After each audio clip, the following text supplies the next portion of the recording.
This podcast is supported by listeners like you. We're grateful for your tax-deductible donation at newthoughtphilly.org or the link in the episode description.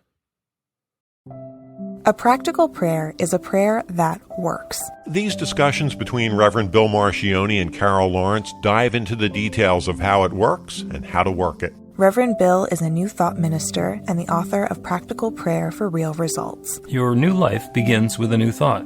Carol Lawrence is on a spiritual quest, finding the New Thought teaching after decades on the pulpit in 3 different traditional denominations. I've got some questions. Together, they're exploring the philosophy and activities that come together from many of the world's religions to create the practical spirituality that is New Thought.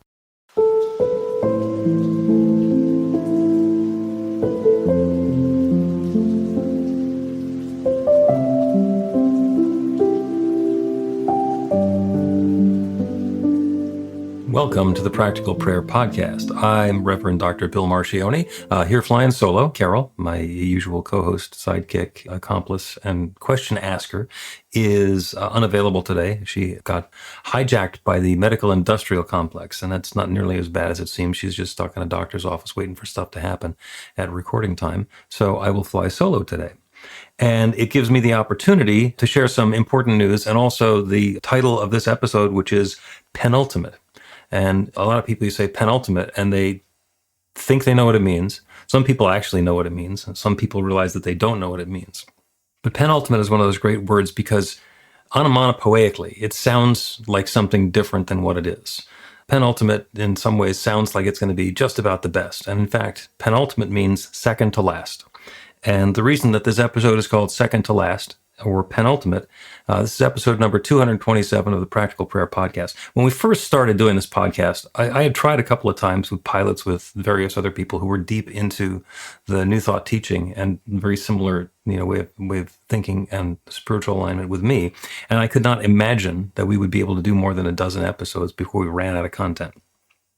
And then along came Carol, and she has the background that she does in traditional religion, and so she had a lot of good questions. She had, because she wasn't just doing the New Thought teaching and practical prayer, she was doing compare and contrast that with the teaching that she had grown up with, and in fact that she'd led for 3 different denominations over the course of 35 years. So we have actually had a remarkably long run, and we decided a week or so ago that this being the end of season number 19 and also being the end of 2025 is a good time to bring this to a close. And it's not because it's not a good podcast. It's because Carol has grown so much and deepened into the New Thought teaching so much. She's not in the place where she was when we started the podcast. And I have gotten a lot of insight from what she's had to say. And I'm not in the same place that I was when we started the podcast. And so we're talking about 4.5 years ago. So like I say, it has been a wonderful run. The great thing about podcast land is that all of the episodes remain live. So next week will be the last episode of the Practical Prayer Podcast before we go into the archives and the history land. And so I was looking forward to talking to Carol and just reflecting on the changes that have happened for her and the changes that have happened for me since we started doing the podcast. And since she's not here, I get to speak for her. And because I can be presumptuous or arrogant, I can speak for her whether I'm right or not. It's the magic of having her not here, is I can say stuff and it'll just seem so true because I have that believable sort of voice. When we first met, Carol described herself to be a card-carrying control freak. And I know enough about metaphysics and the New Thought teachings and the ability to create our experience according to our words and our intentions, that I knew that she'd eventually have to give that up. And the reason is not that there'd be pride from her hands, it's just because she would realize that that doesn't work for her anymore. Because if we think that we are in control, we are putting a huge amount of limitation on the infinite creative power that creates everything. And that's the whole premise behind practical prayer. There is one divine power and presence, one love, one essence that is sharing itself as every part of its creation. And that includes the farthest galaxies in the sky, and it includes the tiniest particle that we can imagine. It includes each of us, all the experiences that we have, all of the events that are unfolding. It is all that one divine presence revealed in its own way. That's really big. Or as Carol would say, that's a lot. And the thought that we're going to be somehow in control of that a lot of that is going to somehow do what we say, the way that we say it, like we know best. When you realize that it's kind of preposterous. And the teaching is about not taking control, but about setting invitations, about partnering with that infinite creative power, the one that creates everything, to create something new in our lives. And we can create exactly the experience or the activity or the circumstances that we're looking for. And sometimes it works immediately and it can encourage us. And other times it doesn't seem to be working at all. And that's because there's something bigger going on, because there's a difference between what we say we want and what we believe we deserve. There's a difference between the things going the way we think we say they should be going and them unfolding in a way that brings us to the experience that we'd prefer to be having. So sometimes there's a lot of hesitation in that process. And what we learn along the way is to let go of the control, go from tight-fisted grip to open hands. And when we do that, we are no longer trying to control how that infinite creative power is going to be creating something for us. And we're no longer trying to be in charge of when or scheduling it or putting it on a to-do list.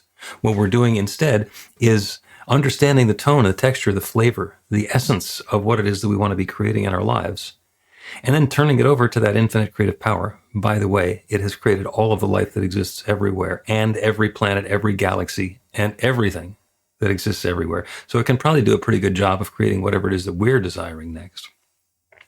We let go, we turn it over to that creative power, and then we let that one divine presence bring that new experience into our lives in a way that lets us feel the way that we were wanting to feel once we had the thing that we thought we wanted to have. We may have that thing. We may have it show up in our lives exactly the way we thought it was going to show up in our lives, and it might be a complete surprise. I have so very many stories of people who were praying for one thing and something different showed up and it turned out to be exactly what they wanted but never thought to ask for it. There are lots of stories like that.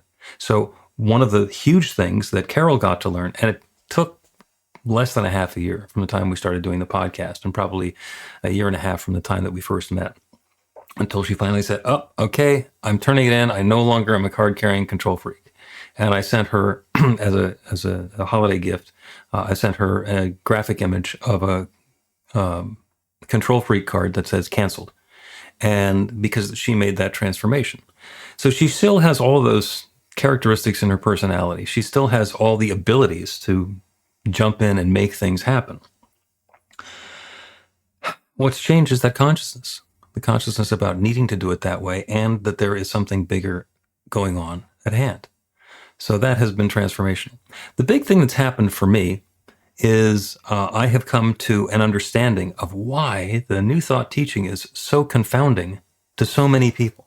It's amazing to a bunch of people that in traditional religion, there's a belief in a God out there. So it's me here and God out there. And what happens when we put that sense of separation in place is, first of all, we give up the authority that we have to create the experience we want to have, because then instead of understanding that once we get clarity in our belief that the answer is going to be yes, and that creative power is going to be creating that goodness for us, when we put the power outside of ourselves, then the answer from the infinite can be yes or no or not now. And it puts all of the decision-making someplace outside of us, which means that we may be able to justify our disbelief or our doubt by saying that God doesn't want me to have it. And it also, and this is the part that I think is really important for a lot of people, allows blame. It's God's fault that I don't have this.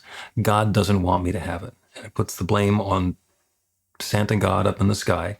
And on the one hand, it's easy because you don't have to take accountability for your own life. Or they don't. Let's not use you. Let's say they. The people who believe that don't have to take accountability for their own lives because they can foist the accountability off on the infinite. And I'll say one more thing before we take a break. This is one of those things that it really alarms the people who who hear it for the first time. And that is that God loves you so much. God loves you so much that God doesn't care what you do or what happens to you. Now that seems pretty harsh and unloving. We'll explain that in a little bit of detail when we get back. And Lynn, thank you for your insightful words.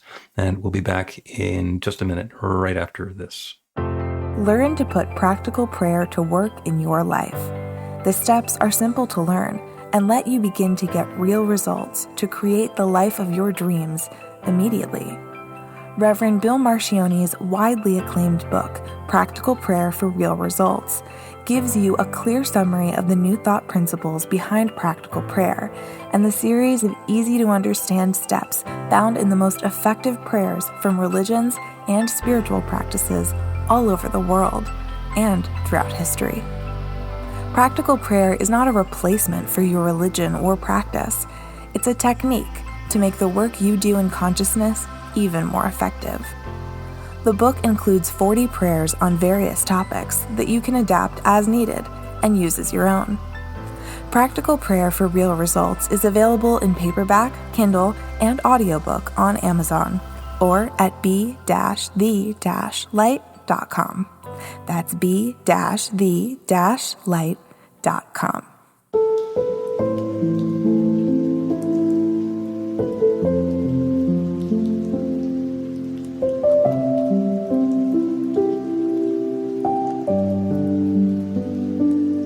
Welcome back to the Practical Prayer Podcast. I'm Reverend Dr. Bill Marchione, solo today on the penultimate episode of the Practical Prayer Podcast. Carol is inexplicably detained by the medical professions, and she'll return next week for what will be the last episode of the Practical Prayer Podcast, the ultimate episode or the finale, however you want to look at it. And when we count seasons 12 at a time, that's actually going to be the last episode of season number 19. And like I mentioned, I didn't think that we had more than one season in us when we started. So pretty spectacular when it comes to that. So I made the audacious statement before the break that God loves you so much that God doesn't care what happens to you or what you do. And God loves you so much that God's not going to take charge. If you want to do something and it's going to be something that's painful or awkward or destructive, then you can. The nature of unconditional love. God loves you unconditionally. Let me restate that, underline it, and emphasize it. God loves you unconditionally. And unconditionally means without conditions. So if you do things that are wonderful and uplifting and in alignment with everything that your community thinks is good and everything that the laws of the land say are good, everything that the 10 commandments say that you ought to do, and all the other things that are rule-based, then God loves you. And if you're a complete screw up and you keep on violating the rules and keep getting yourself into trouble and keep on undermining yourself and keep on doing things that are bringing disease and discomfort and disarray and discord into your life, then God still loves you. What changes is the experience of life that you're having rather than the love that God has for you. God loves you so much that God will let you do whatever it is that you want to do. You and each of us have the authority to do whatever it is that we want with our lives. We are the authors of our experience. We get to choose our actions, choose our beliefs, our thoughts, our steps, our relationships. We get to choose all of the stuff that our life is about. We have freedom of choice. And we have full accountability for those choices. When I do something that turns out to be unhelpful or unhealthy or unproductive or otherwise, in hindsight, unwise, it's going to unfold the way it was going to unfold. You know, the story of the person pulling a pin out of the hand grenade. It's like something's going to blow up.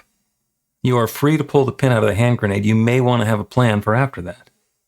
The authority to pull, the accountability for standing there with a hand grenade's got no pin in it. So we have both authority and accountability in our lives, and it doesn't have anything to do with God.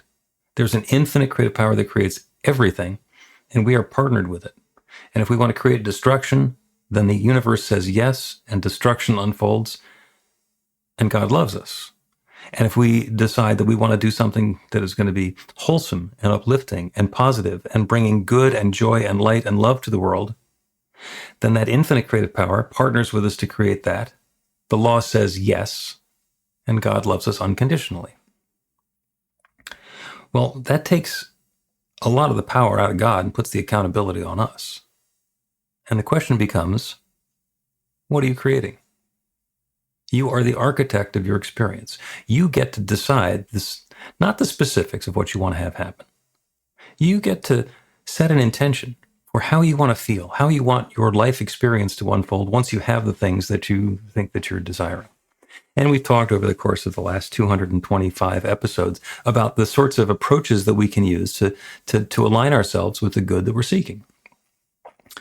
Somebody wants to have, an experience of health and vitality and comfort in their physical body. Okay. And some people are in a position where they just don't have it right now. And the question to ask is there anything that I can do, any steps that I can take, any alignment that I can make to bring myself into that experience of harmony? There's the classic story of the person, that's hitting themselves in the head with a hammer. Somebody says, why are you doing that? He says, it's because it feels so good when I stop. So in some cases, we're doing that to ourselves. In some cases, we learned to do it so long ago that we don't even remember why we're doing it. And we might not even have realized that it's not being a helpful process for us. But we're free to change. We're free to choose. And Charles Fillmore, one of the founders of the Unity School of New Thought, believed in immortality. He believed in everlasting human life. And then he died. And so sometimes, there's some stuff that's hardwired into the program. There are big picture topics that we don't have particularly any control over, and sometimes not even a huge awareness of. So some people believe in the afterlife, that something is coming along after this.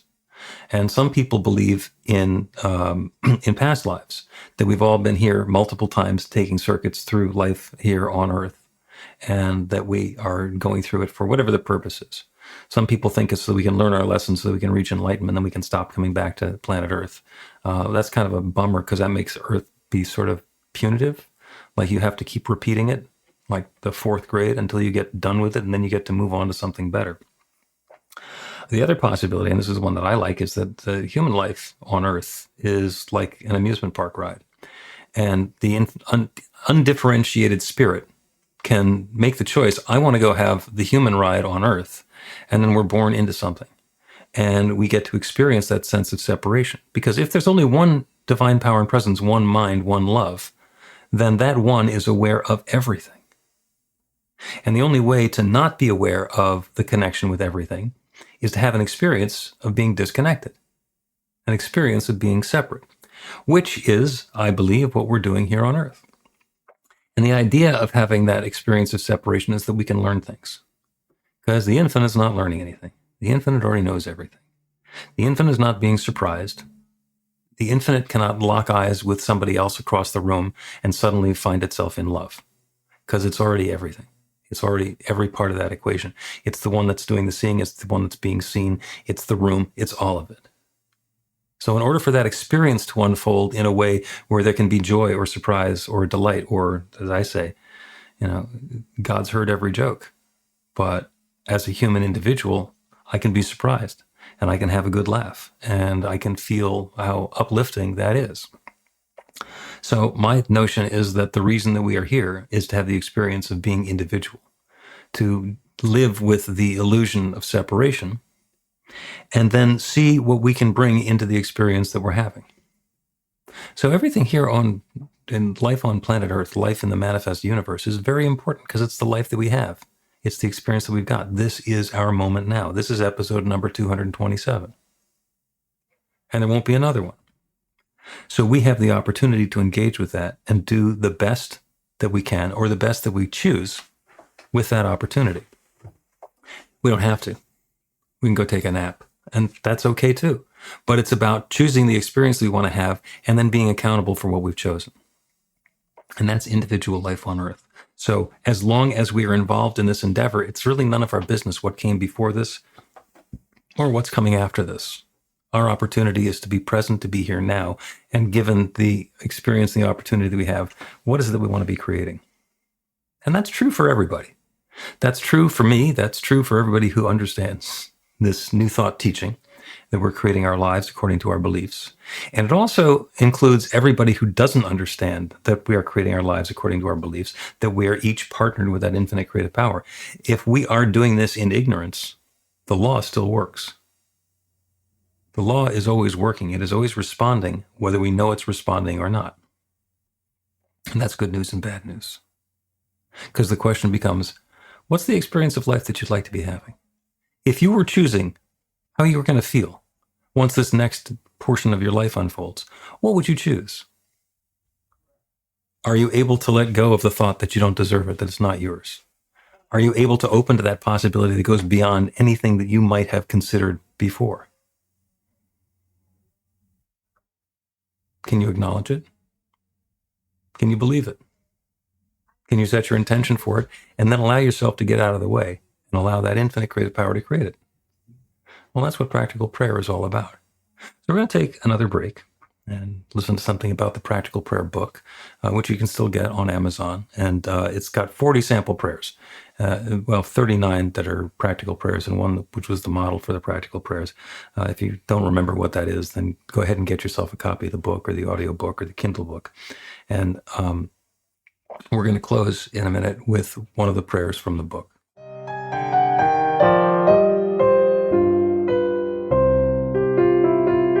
It's Reverend Bill letting you know that the Practical Prayer for Real Results class is now available on demand. That's right, you can take it at your own pace, anytime you want. All of the information is at BeTheLight.com. That's B-the-light.com. You know where to find that stuff. The class is 5 lessons, broken down into 18 modules, and you can take them at whatever pace is comfortable for you. As you work through the process, it starts out with the theory, goes into the practice, there are experiential activities and exercises, and at the end of the program, you will wind up with an understanding of how practical prayer works, and a practical prayer for yourself that will work to create transformation in your life. And as you know, it works for everything. Take a look at the class online at BeTheLight.com. There's a sample lesson so you can see how the class is going to work for you and then dive in. The great news is it's on sale now. You can register and save $20 off of the regular price. I'm looking forward to seeing you in class.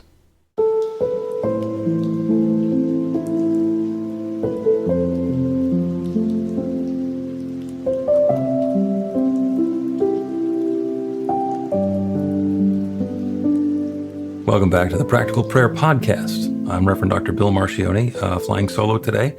Carol is unavailable right now. And we've been talking about Penultimate, because this is the second to last episode of the Practical Prayer Podcast. Next week will be the final episode, although, as I mentioned, the rest of them will continue to be available probably forever in podcast land. And I wanted to close today with one of the prayers from the book. This is a prayer of spirits from page 47. And this is the generic prayer. This is possibly the first practical prayer or spiritual mind treatment that I ever heard. And I didn't understand necessarily what it was when I heard it, but it turns out that it is one of the most powerful. And this is also the one that you can do in any circumstance. There are times when somebody says, "Oh, my cousin's in the hospital, pray for her." And I don't know what the circumstances are. And we don't know what the person who's in the hospital is wanting. We don't know what has motivated the person who, has reached out to us to say something. So we don't know exactly what it is that we should pray for.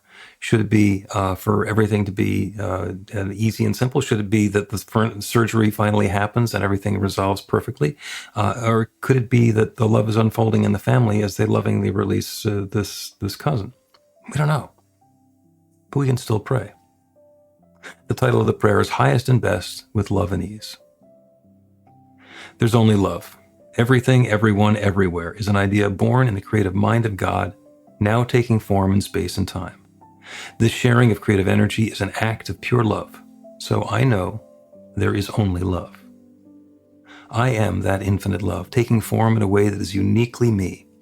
Every person, every creature, and all activity is this infinite love taking definite form. There is only love.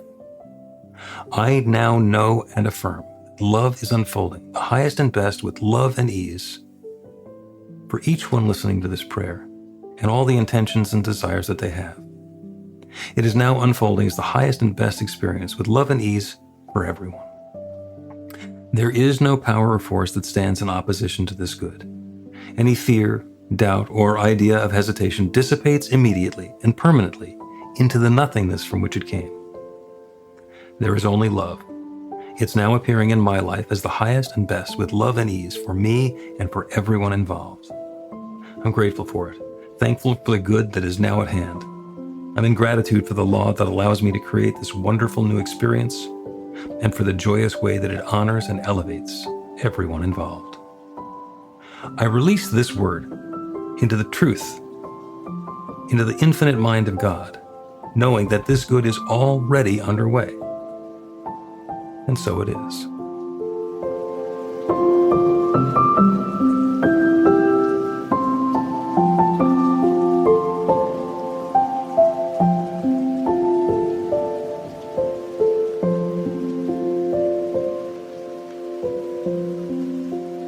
The Practical Prayer Podcast with Reverend Bill Marchione and Carol Lawrence is a production of BeTheLight.com, be-the-light.com, where you can find more information about practical prayer for real results. Our theme is by Music of Wisdom.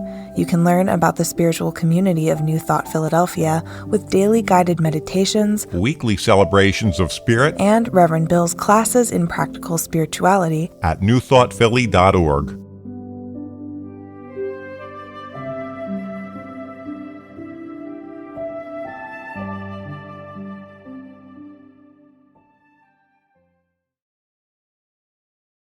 This podcast is supported by listeners like you. We're grateful for your tax-deductible donation at newthoughtphilly.org or the link in the episode description.